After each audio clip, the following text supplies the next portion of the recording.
দোতলার 3 নাম্বার রুমে একদম শেষ মাথায় দেখতে পাই যে জনাব তারেক রহমান সাহেব বসে আছেন। 3 নাম্বার রুমে একটাই মাত্র চৌকি ছিল আর কি, কাঠের চৌকি।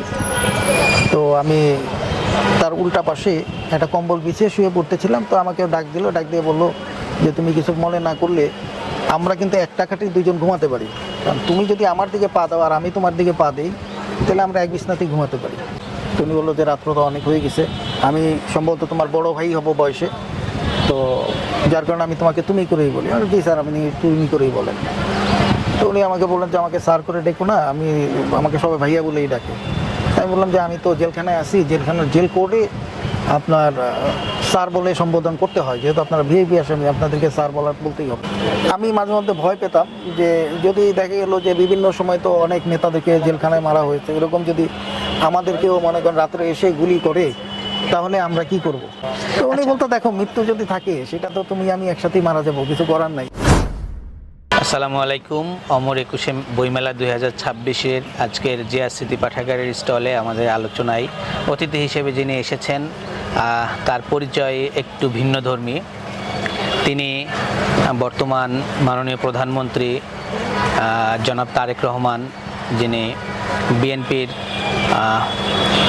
এখন চেয়ারম্যান। তিনি 111-এর ফখরুদ্দিন মঈনুদ্দিন সরকার আমলে ছিলেন বিএনপির যুগ্ম মহাসচিব। সেই সময় তাকে যখন কারাগারে নেওয়া হয় ফখরুদ্দিন মঈনুদ্দিন সরকারের আমলে, সেই কারাগারে নেওয়ার পরে সেখানে তার সহযোগিতা করার জন্য কারাসঙ্গী হিসেবে যে ব্যক্তিটি সুযোগ পান, তার সঙ্গে একই রুমে দীর্ঘ 9টি মাস কাটানোর এবং তাকে একেবারে কাছ থেকে দেখা, তার চিন্তাগুলো জানা বোঝার সেই ব্যক্তি তিনি আমাদের হুমায়ুন কবির ভাই। হুমায়ুন কবির ভাই, আপনি কেমন আছেন? আসসালামু আলাইকুম রহমতুল্লাহ। জি ভালো আছি, আপনি কেমন আছেন? আলহামদুলিল্লাহ ভালো আছি। বইমেলায় এসে কেমন লাগছে আপনার? ভালো লাগতেছে ইনশাল্লাহ। এটা তো খুব সুন্দর একটা, প্রতি বছরই খুব সুন্দর একটি উৎসব হয়। যারা বই প্রেমী তাদের জন্য তো এটা একটা খুব মনে করেন আনন্দের বিষয়। আপনি সবাই সারা বছর তাকিয়ে থাকে বই মেলাটা কখন হবে। যারা বই পড়তে পছন্দ করে তাদের জন্য এটা একটি মানে বিশাল উৎসব। আপনি এই বইমেলায় আমরা হয়তো জানতে পারলাম না, কিন্তু বইমেলার পরেই আমরা যেটা জানতে পারবো, আপনি নিজেও লেখক হিসেবে অভিষিক্ত হতে যাচ্ছেন। আপনি তারেক রহমানের সাথে কারাবাস নামে সেই সময়ের আপনার যে দুর্লভ অভিজ্ঞতা সেটা নিয়ে একটি বই প্রকাশ করতে যাচ্ছেন। যদি শুরুতেই বলেন যে তারেক রহমানের সাথে আপনার সেই প্রথম সাক্ষাৎ, সেই সাক্ষাতের অনুভূতিটা কেমন ছিল? আসলে কারাগারের অনুভূতি তো দুঃস্বপ্ন আর কি। তারপরেও যেদিন রাত্রেবেলা উনি আসলেন কারাগারের মধ্যে, তো আমরা তো ধরেন মেডিকেলে যারা একটু লেখাপড়া জানে, ভালো শিক্ষা সম্বন্ধে আইডিয়া আছে, তাদেরকে ধরেন কেস্টিফিল রাইটার আর ধরেন মেডিকেল রাইটার, এই দুইটা রাইটার হিসাবে বিভক্ত করা হয়। যেমন মেডিকেলে যারা ডাক্তারদের সহযোগী তাদেরকে মেডিকেল রাইটার বলা হয়। তো আমরা মূলত ডাক্তারদের সহযোগী ছিলাম। ডাক্তাররা মনে করেন বিভিন্ন তাদের অনুপস্থিতিতে যেসব রুগী আসতো সেসব রুগীদেরকে আমরা হ্যান্ডেলিং করতাম। সেই করতে আমার ডিউটি ছিল কারা হাসপাতালের ফার্মেসিতে। আমি মূলত ফার্মাসিস্টদের আন্ডারেই ছিলাম। আর আমার লক আপ ছিল সে সময় কারা হাসপাতাল 4-এ। তো আমি সারাদিন ওখানে ডিউটি করার পরে আলটিমেটলি সন্ধ্যাবেলায় আমি একটু অসুস্থই থাকতাম, শরীর দুর্বল থাকতো। তো তারপরে আমাকে আমি যে ওয়ার্ডটাই ছিলাম, মানে রাত্রে লক আপ নিতাম আর কি। লক আপ বলা হয় যেখানে আমরা রাত্রে ঘুমানোর জায়গা আর কি, নিদ্রার জায়গা। তো সেখানে গিয়েও দেখা যেত সেটা এমার্জেন্সি ওয়ার্ড ছিল। তো ওখানে ধরেন খুব সিরিয়াস রুগীরাই রাত্রেবেলা আসতো। তা আমার সাথে যারা ওই ওয়ার্ডের যারা দায়িত্বপ্রাপ্ত ছিল তারা ঘুমিয়ে থাকতো ম্যাক্সিমাম টাইম, প্রতিদিনই। তো আমি ওদের ডিউটিটা অনেক সময় পালন করতাম আর কি। তো ওদিন আমি চিন্তা করলাম যে না, আজকে ওরাও তো যেহেতু ওদের দায়িত্ব, ওদেরও একটু মনে করেন যে সজাগ থাকতে হবে। সেই জন্য সেদিন আমি একটু ঘুমিয়ে পড়েছিলাম আর কি। তো রাত্রেবেলা জেলার সাহেব এসে বারবার আমার নাম ধরে ডাকতেছে, তো আমি ইচ্ছা করে উঠতেছি না, আমি বুঝতে পারিনি যে ওটা জেলার সাহেব। পরে আক্তার ভাই নামের একজন মনে করেন যে জেলখানার সেবক, তো উনি যখন লকআপের সামনে যায়, লকআপ আর কি বলা হয় জেলখানার যে রুমটা, ওই রুমের গেটটাকে লকআপ বলা হয় আর কি। তো উনি যখন লকআপের সামনে যায়, যাওয়ার পরে দেখলাম যে উনি দুটা লাফ দিয়ে একটু পিছনে আসলো। পিছনে আসার পরে আমি হঠাৎ খেয়াল করে আমি উঠে বসে দেখি যে জেলার সাহেব আসছেন। তা আমি ওনাকে সালাম দিলাম। তো উনি বললো যে আপনি কবির? আমি জি। তো জলদি ওঠেন, আপনাকে এতক্ষণ ডাকতেছি, আপনি উঠেন না। আমি স্যার ঘুমিয়ে পড়ছিলাম। পরে আমি ওঠার পরে আমাকে বললো যে আপনার সব কাপড় চোপড় নিয়ে রেডি হন। তা আমি প্রথমে মনে করেছিলাম হয়তো বা জেলখানা থেকে চালান দেবে। আমরা যারা একটু এই টাইপের মনে করেন যে আসামি আছি যারা, বা তাদেরকে একটু অনেক সময় রাত্রেবেলা চালান দেয় অনেক সময়। তো আমি বলছি চালান টালান দিবে, সেই জন্য আমি একটু নার্ভাসও হয়ে গিয়েছিলাম। তা আমাকে বললো আপনার কাপড় চোপড় নেন। আমি কাপড় চোপড় যখন নিতে গেলাম, তখন আমাকে বললো না কাপড় চোপড় লাগবে না, আপনি একটা কম্বল নেন। জেলখানায় সেই সময় আর কি কম্বল দিয়েই, কম্বলের উপরেই মানুষ বেশিরভাগ ঘুমাতো আর কি। তো আমি কয়েকটা কম্বল নিয়ে ওনার সাথে সাথে যাই। গিয়ে আমি দোতলায় যখন উঠি, দোতলার 3 নাম্বার রুমে একদম শেষ মাথায় দেখতে পাই যে জনাব তারেক রহমান সাহেব বসে আছেন। ওনার সাথে তৎকালীন জেল আইজিপি জাকির সাহেব এবং ডিআইজি সাহেব, শামসুল হায়দার সিদ্দিকী, ডাক্তার আহসান হাবিব, ওনারা কথা বলতেছেন এবং আরও অনেক ডেপুটি জেলার মনে করেন যে কথা বলতেছেন ওনার সাথে। সুপার ছিল, জেলার সাহেব ছিলেন।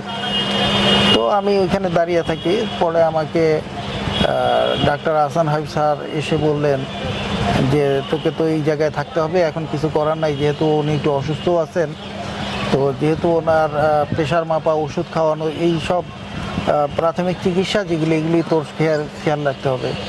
আর আমরা তো তোকে সবাই বিশ্বাস করি, সেই জন্য তোকেই আমরা সবাই মিলে সিলেক্ট করছি। তো তারপরে ওনারা, ডিআইজি সাহেব আমার কাছে আসলেন, আমাকে বললেন যে খুব সাবধানে থাকবা, কারণ তুমি তো চিনতে পেরেছেন। যে চিনতে পেরেছি। তো বললো যে খুব সাবধানে থাকবা, আর যা কিছু দেখবা আমাকে বলবা, চোখে দেখবা, কারোর সাথে কোনো কিছু বলার দরকার নেই। এইটুকু বলার পরে উনি আমার মাথায় হাত বুলিয়ে দিলেন। তারপরে আমরা লকআপ হয়ে গেলাম আর কি। রাত্রেবেলা লকআপ হয়ে গেলাম। লকআপ হওয়ার পরে উনি আমাকে বললেন যে ওনার ব্যাগটা দেওয়ার জন্য। তা আমি ওনার ব্যাগটা দিলাম। তো উনি বললো যে রাত্র তো অনেক হয়ে গেছে, আমি সম্ভবত তোমার বড় ভাই হব বয়সে, তো যার কারণে আমি তোমাকে তুমি করেই বলি। আমি জি স্যার, আপনি তুমি করেই বলেন। তো উনি আমাকে বললেন যে আমাকে স্যার করে ডেকো না, আমাকে সবাই ভাইয়া বলেই ডাকে। তাই আমি বললাম যে আমি তো জেলখানায় আছি, জেলখানার জেল কোর্টে আপনার স্যার বলে সম্বোধন করতে হয়, যেহেতু আপনারা ভিআইপি আসামি, আপনাদেরকে স্যার বলতেই হবে। আর যদি স্যার না বলি তাহলে আমার পানিশমেন্ট হবে। তো তখন উনি আর এই বিষয়টা নিয়ে করলেন না। তারপরে আমাকে জিজ্ঞাসা করলেন তোমরা কয় ভাই কয় বোন? আমি বললাম 3 ভাই 2 বোন। তো বললো তুমিই বড়? আমি বললাম জি আমি বড়। আপনার সাথে কুশলাদি বিনিময় করলেন। তাহলে আমরা যেটা তারপরে আমাকে বললেন যে তাহলে আজকে আমরা শুয়ে পড়ি। বললাম ঠিক আছে। তো আমি তখন ওই 3 নাম্বার রুমে একটাই মাত্র চৌকি ছিল আর কি, কাঠের চৌকি। তো আমি তার উল্টা পাশে একটা কম্বল বিছিয়ে শুয়ে পড়তেছিলাম। তো আমাকেও ডাক দিয়ে বললো যে তুমি কিছু মনে না করলে আমরা কিন্তু একটা খাটেই 2 জন ঘুমাতে পারি, কারণ তুমি যদি আমার দিকে পা দাও আর আমি তোমার দিকে পা দিই, তাহলে আমরা এক বিছনাতেই ঘুমাতে পারি। তো বললাম স্যার এটা তো জেল কোর্টে নাই, কারণ জেল কোর্টে আমি যে এক বিছনায় 2 জন ঘুমানোর কোনো নিয়ম নাই, আপনার বিছনায় আপনিই ঘুমাবেন। পরে বললো যে তাই নাকি? আমি বললাম কি? বললো ঠিক আছে, কালকে আমি তাহলে বলে তোমার জন্য আরেকটা খাট আনিয়ে দিব। যদিও পরের দিন আমার জন্য খাট আরেকটা নিয়ে আসছিল, তখন থেকে আমি ওই খাটেই ঘুমাই। আচ্ছা, তাহলে এই যে আপনার প্রথম সাক্ষাৎ, এটার আপনার বর্ণনা থেকে বুঝতে পারলাম আসলে আপনি একজন কয়েদি হিসেবে সেখানে ভালো কাজ করেছিলেন, আপনার কিছু দক্ষতা ছিল যে কারণে আপনাকে রাইটার হিসেবে নিয়োগ দিয়েছিল, এবং আপনার মেডিকেলীয় কিছু জ্ঞান ছিল। সব মিলিয়ে ওনার সাথে আপনাকে রাখার জেল কর্তৃপক্ষ সিদ্ধান্ত নেয়, এবং আপনি তার সাথে কিভাবে প্রথম সাক্ষাৎ হলো সেটি বর্ণনা করলেন। এই যে এই বর্ণনায় দেখা যাচ্ছে যে ওই সময় তো ওনার নামে অনেক ধরনের কথা প্রচলিত ছিল, ইতিবাচক কথা চেনে নেতিবাচক কথাই বেশি ছিল। তো সেই রকম একটা জায়গা থেকে ওনার মুখোমুখি হওয়ার পরে যখন এই প্রথম এই ধরনের আচরণ পেলেন, যে একই খাটে দুজন পা দুজনের দিকে দিয়ে শুতে চাওয়া বা ভাইয়া বলে ডাকতে বলা, এই যে আচরণগুলো, এগুলো আপনার মনে কি প্রতিক্রিয়া তৈরি করলো?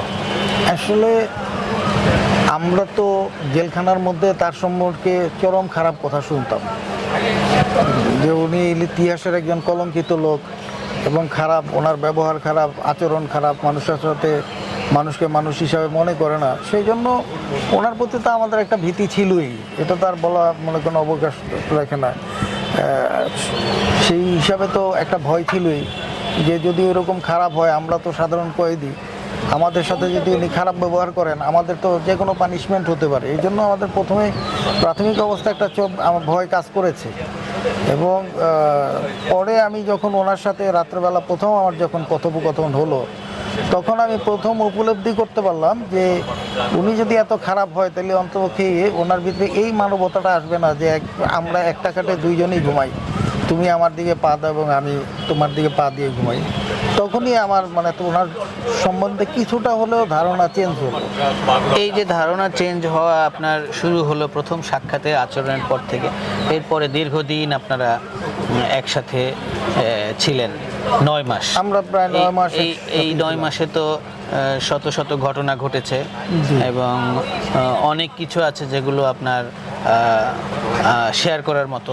এর মধ্যে যদি আপনাকে সবচেয়ে স্মরণীয় দুই একটা ঘটনা বলতে বলি, তাহলে আপনি কোনগুলো বলবেন? স্মরণীয় ঘটনাগুলো ধরেন সবচেয়ে মানে স্মরণীয়, উনি যেদিন রিমাইন্ডে যায় এটি একটি স্মরণীয় ঘটনা। আবার মনে করেন যে আমরা যেদিন কাশিমপুর ঢাকা সেন্ট্রাল জেল থেকে কাশিমপুরে যাই, সেদিনটা হলো আমার জীবনের সবচেয়ে মনে করেন যে স্মরণীয় ঘটনা। কারণ আমি সেদিন সকালবেলা মনে করেন নেতা জনাব তারেক রহমানকে কাশিমপুর কারাগারের উদ্দেশ্যে নিয়ে গিয়েছেন একদম সকাল ভোরে। তো অনেক সময় এইসব ভিআইপি পার্সনদের সাথে যারা সব মানে থাকে, মানে এদের কাজ যারা করে, তাদেরকে চালান দিয়ে দেওয়া হয়। তো আমিও দুপুরবেলা ঠিক 12টার সময় আমার সিসি কল আসলো। সিসি কল মানে জেলখানাতে মনে করেন যখন কেসটি পেলে অথবা মনে করেন ডাকে, প্রশাসন যখন ডাকে ওটাকে সিসি কল বলে। তো আমাকে সিসি কল দিয়ে বললো যে সিসি কল আসলো। তখন আমি বুঝতে পারলাম চালানের সিসি কল আসলো। তো চালানের সিসি কল আসলে স্বাভাবিক মাইন্ডে, আমরা ঢাকা শহরে বড় হয়েছি, ঢাকা শহরে স্থানীয়, আমরা তো ঢাকার বাইরে যাইনি কখনো। আর এখানে বাইরে গেলে আমার মা আমার সাথে যোগাযোগ করতো, তো সেই ক্ষেত্রে তো আমাদের যোগাযোগটাও করা একটু কষ্ট, আমি একটু ভয়ই পেয়ে গিয়েছিলাম। পরে আমি সে সময় নাসির মাস্টার নামের একজন রাইটার ছিলেন, ওনার সাথে আলোচনা করলাম। তো উনি আবার মনে করেন যে সুমন ছিল রাইটার, সুমন, নাসির মাস্টার, আমরা ডাক্তার আহসান হাফিজ স্যারের কাছে গেলাম। আহসান হাফিজ স্যার শুনে উনিও খুব কষ্ট পেল যে ওকে চালান দিবে, ওর তো এরকম কোনো খারাপ কোনো রিপোর্ট নাই, আজ পর্যন্ত ওর কোনো কালো দাগ নেই, তার মানে লাল দাগ নেই, ওকে কেন চালান দিবে। পরে ডাক্তার আহসান হাফিজ স্যার মেইন গেটে গেলেন, গিয়ে উনি দেখলেন যে ওইখানে ডিআইজি সাহেবের সাথে এবং জেলার সুপারের সাথে আলাপ করলেন। তো ওনারা বললেন যে যেহেতু ওইখানে চেয়ারম্যান সাহেব আছেন, তো উনি ওকে নিয়ে যেতে বলেছেন, সেই জন্য আমরা ওকে মনে করেন যে ওর সিসি কল দিয়েছি। তো পরে আমি ওই সাথে সাথে ডাক্তার হোসেন স্যার ভিতরে এসে বললেন যে তুই যা, কোনো সমস্যা নাই, তোর স্যারও ওইখানে গিয়েছে, যেখানে গেছে তুই ওইখানে যাবি। তো আমি মনে করেন যে পরে ওইখান থেকে আমাকে গাড়িতে করে নিয়ে যাওয়া হলো কাশিমপুর। হলেন তখন নাকি? জি, এই কথা শুনে কি খুশি হলেন যে না স্যার ওখানে আছে? হ্যাঁ, স্বাভাবিক মাইন্ডের তো খুশির বিষয়, কারণ স্যারের সাথে তো বা তারেক রহমানের সাথে আমার প্রায় দীর্ঘ 9 মাস দীর্ঘদিনের মনে করেন সম্পর্ক। আমরা সুখ দুঃখ আনন্দ হাসি অনেক সময় ভাগাভাগি করে নিয়েছি। অনেক সময় আমার কাছে কখনোই মনে হয় নাই যে তিনি একজন প্রধানমন্ত্রীর ছেলে, আমার কাছে সবসময় মনে হয়েছে সাধারণ একজন মানুষ, আমার ভাইয়ের মতো। অর্থাৎ ওনার সাথে আপনার সম্পর্কটা এমন হয়ে গিয়েছিল যে উনি যেখানে গেল আপনাকে সেখানে নিয়ে গেছে। এই যে একটা আন্তরিক সম্পর্ক, আপনি হচ্ছেন সেখানে তার সহযোগী, উনি এত বড় নেতা, এই যে এইভাবে ডাউন টু আর্থ মানুষের সাথে মেশা, কিন্তু এরকম একটা মানুষকে নিয়ে যে আপনার এই যে পূর্ব ধারণা, এটা তার ভীতিকর একটা প্রচার, আপনার কি মনে হয়? এইরকম উনি তো প্রচারণার মানুষ পিছনে হিসাবে- কারণ কি? উনি মানুষ হিসাবে খুবই সাধারণ মানুষ, ওনার মনটা আকাশের মতো এবং একদম সরল সোজা মানুষ। উনি মনে করেন মানুষকে ভালোবাসতে পছন্দ করেন। এরকম লোক ধরেন লাখে একটা পাওয়া যায়, কোটিতে একটা পাওয়া যায়। এগুলি তো মনে করেন যে একটা এক্সট্রা অর্ডিনারি। ওনারা হলো অনেক বড় মাপের মনের মানুষ। এই যে আমার জামিন করিয়েছেন উনি নিজে, উনি যখন চলে যান তখন মনে করেন বাইরে গিয়েও উনি আমার জামিনের বিষয়ে খোঁজখবর রেখেছেন বিভিন্ন সময়, এবং জামিন করানোর পরে আমি যেদিন জেল গেট থেকে বের হই সেদিনও উনি আমার মনে করেন সাথে কথা বলেছেন, আমাকে বলেছেন যে তুমি চিন্তা করো না, তোমার বিষয়ে যা কিছু লাগে আমি করব, আমি তোমার পাশে সবসময় আছি। এই যে একটা বড় মাপের, আমি প্রায় 10 বছরের মতো জেলে ছিলাম। আমাকে সবাই বলেছে যে হ্যাঁ তুমি, আমি বাইরে গিয়ে তোমার জন্য জামিন করিয়ে দিব, কিন্তু আমার জামিনটা কিন্তু কেউ করিয়ে দেয় না। কেউ আর কথা যেহেতু আমার মামলাটা আমার মা হ্যান্ডেলিং করেছে, তো সেই জন্য মনে করেন যে মা, উকিলরা তো আপনি জানেনই যে মনে করেন যে ওনাদের কথা সবসময় নরম লোক পেলে টাকা পয়সা খেয়ে মনে করেন বিভিন্নভাবে মনে করেন যে সময় দীর্ঘায়িত করেন এবং ঘুরায়। তো আমাকে অনেকেই কথা দিয়েছে, কিন্তু যেহেতু আমি একটা ভালো জায়গায় ছিলাম, ভালো অনেক উচ্চ পর্যায়ের লোকজনের সাথে আমার ওঠা বসা ছিল, তো অনেকে আমাকে কথা দিয়েছে, কিন্তু কথা কেউ রাখে নাই। ঠিক আছে, কিন্তু জনাব তারেক রহমান আমি যখন ভিতরে, তখনও তিনি আমাকে একবার বলেছেন যে তোমার জামিনটা আমি করিয়ে দিই। তা আমি বলেছিলাম যে স্যার আপনি বের হয়ে মনে করেন আমার জামিনটা করিয়েন, আপনি বের হন আগে, তারপরে আমারটা করিয়েন। তো সে তোমার কি বিশ্বাস হয় যে আমি তোমার বের হয়ে জামিন করিয়ে দিব? আমি বললাম, এটা আমি 100% শিওর স্যার, কারণ আপনি যা বলেন সেটা কখনো মনে করেন যে অস্বীকার করেন না, অথবা অস্বীকার করেন না, অথবা সেই কাজটা করেন, আপনি যেটা বলেন সেটা কথা রাখেন। এই যে এই জায়গা থেকে কথা দিলে কথা রাখেন, অর্থাৎ ওনার ভিতরটা আর বাহিরটা একই রকম। জি। এইরকম একজন মানুষকে নিয়ে এই যে ভীতিকর একটা প্রচারণা ছিল, আপনাকে আবার ওই আগের প্রশ্নে যাচ্ছি, আপনার কি মনে হয় এইরকম একটা তাকে নিয়ে প্রচারণার পিছনে রহস্য কি? কোনো ষড়যন্ত্র বা এইটা তো কিছু মনে হয়? আপনার বাহির দেশের একটা ষড়যন্ত্র। ঠিক আছে, আপনি জানেন যে সেই সময় মনে করেন হাওয়া ভবন নামের একটি জায়গা ছিল যেখানে ওনারা অফিস করেছিলেন। আসলে হাওয়া একজন মহিলার নাম ছিল, তো সেই নামটাই একটু শুনতে একটু হাওয়া মনে করেন একটু মানে বিদঘুটে টাইপের ছিল। আর 111-এ তো আস্তে আস্তে তার আগ মুহূর্তে আস্তে আস্তে প্রকাশ পায় যে তারেক রহমান শুধু মেধা না, যথেষ্ট মেধাবী এবং যথেষ্ট এই দেশের জন্য সে ভবিষ্যৎ প্রজন্মের জন্য সে একটা মনে করেন যে অ্যাসেট। সেইগুলি মানে বহির্বিশ্বের লোকজন মনে করেন এগুলি টের পেয়ে টার্গেটেড হয়ে গিয়েছিল, যার কারণে এইটাকে তারা বিভিন্ন জায়গায় বিভিন্নভাবে মনে করেন যে তার নামে মনে করেন যে বিভিন্ন রকম মানে খারাপ মন্তব্য করে, খারাপ মানে একেবারে চরিত্র হননের জন্য যা যা প্রয়োজন সব করা হয়েছে, সেগুলি তখন করার চেষ্টা তারা করেছেন আর কি। সেটা তো আপনারা মনে করেন দেখতেই পেরেছেন, এবং মঈনুদ্দিন ফখরুদ্দিনের সরকাররাও এর মধ্যে জড়িত ছিল সেই সময়। তারা এই ফ্যামিলির উপরে তো কি পরিমাণ অত্যাচার এবং টর্চার করেছে আপনারা জানেন, যে সেই সময় ডিজিএফআই জনাব তারেক রহমানকে নিয়ে প্রায় তার মেরুদণ্ডের হাড় ভেঙে দেয়, এবং তিনি কিন্তু মেরুদণ্ডের হাড় ভাঙার পরেও উনি যখন জেলখানার ভিতরে আসলেন, তারপরে যখন ওনাকে বাইরে মেডিকেল পাঠাতে চাইলো ডাক্তার সাহেবরা, তখন কিন্তু প্রাথমিক অবস্থায় তিনি বাইরে হাসপাতালে যেতে চান নাই। তারপরে যখন দেখলেন যে তিনি পাই ফেলতে পারতেছেন না, ওনার পাটা যখন প্যারালাইজড হয়ে গেল অনেকটা, সেই সময় উনি মনে করেন যে রাজি হলেন। ওনারা যখন অনেক বুঝালেন ডাক্তাররা যে আপনি এখানে থাকলে আপনি যেমন আপনার জন্য একটা সব সমস্যা, আমাদের জন্য একটা সমস্যা, কারণ একটা বাইরে যখন ছড়াবে যে আমরা মনে হয় এটার কোনো কিছু করেছি, তখন উনি ওনাদের অনেক মানে রিকোয়েস্টের কারণে উনি রাজি হলেন। বলা যায় ফখরুদ্দিন মঈনুদ্দিন সরকারের সময় তাকে যে কারা নির্যাতন রিমান্ডে নিয়ে করা হয়েছিল, করে তাকে বিদেশে পাঠিয়ে দিতে বাধ্য করেছিল। তিনি আসলে কখনো এই দেশ ছেড়ে যেতে চান নাই। না, উনি দেশ ছেড়ে কখনোই যেতে চান নাই। আর ওনার অত বড় সমস্যা না হলে আমার মনে হয় না ওনাকে কোনো রকম বাইরে পাঠাতে পারতো, হয়তো মেরে ফেলতে পারতো। সেটাও আমরা তো অনেক সময়, আমি সেই সময় ভয় পেতাম যখন ওনার সাথে রাত্রেবেলা প্রায়ই আমি উঠে, আমাদের যে মানে আগের দিনের যে কারা হাসপাতালটা, এটা তো মনে করেন অনেক উঁচু। আপনারা জানেন যে সেই সময় ওইটা মনে করেন যে বিভিন্ন ওই যে বাহিনীর জন্য যুদ্ধাগারদের জন্য সৈন্য সামন্তরা থাকতো, সেই সময় মনে করেন এই বিল্ডিংগুলো অনেক উঁচু মানে একটা অট্টালিকা দুর্গ করা ছিল হয়েছে, এক সময়। দুর্গ টাইপের বানানো হয়েছিল। তো সেই কারণে আমি মাঝে মধ্যে ভয় পেতাম যে যদি দেখা গেল যে বিভিন্ন সময় তো অনেক নেতাদেরকে জেলখানায় মারা হয়েছে, এরকম যদি আমাদেরকেও মনে করেন রাত্রে এসে গুলি করে তাহলে আমরা কি করব?